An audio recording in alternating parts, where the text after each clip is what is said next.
আসসালামু আলাইকুম, কেমন আছেন সবাই? আজ নিয়ে এসেছি একটা সবজির রেসিপি, ফুলকপির ভাজি। আমরা সবাই ভাজি করি, তারপরও আমার ভাজিটা আপনাদের সাথে আমার রেসিপিটা শেয়ার করলাম। তেল গরম করতে দিয়েছি, তার মধ্যে একটু পাঁচফোড়ন দিয়ে দিলাম।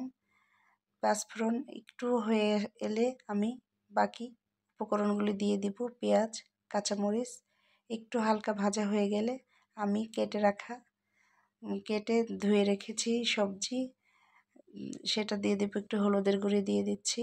হলুদের গুঁড়িটা ভাজা হয়ে গেলে আমি আমার ধুয়ে রাখা সবজি, আলু দিয়ে দিলাম এবং তার সাথে বাঁধাকপির সবুজ অংশটুকু যা ছিল সেটুকু দিয়ে দিয়েছি।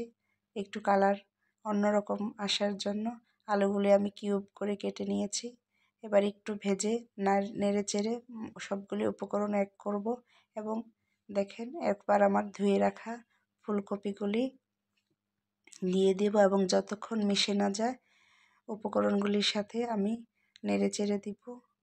এবং হয়তো ভাবছেন ফুলকপিগুলি কেন সাইজটা বড়, বেশি ছোট করে দিলে ফুলগুলি গলে যায়, তখন ভাজিটা খেতে ভালো লাগে না, যার জন্য আমি একটু বড় করেই দিয়েছি। দিয়ে দিলাম একটু পেঁয়াজের কলি এবং গাজর, যাতে ভাজিটা একটু কালারফুল থাকে, খেতে ভালো লাগে। আর কালারফুল সবজি খেতে অন্যরকম একটা ভালো লাগে।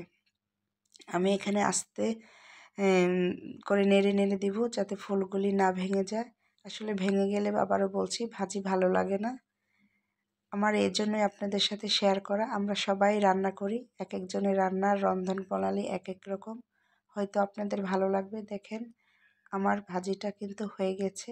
এবার কতটা গ্লেসি লাগছে এবং ফুলকপিটা দেখাচ্ছি কতটা সফট এবং গ্লেসি হয়েছে। ইনশাল্লাহ ভালো লাগবে। আল্লাহ হাফেজ।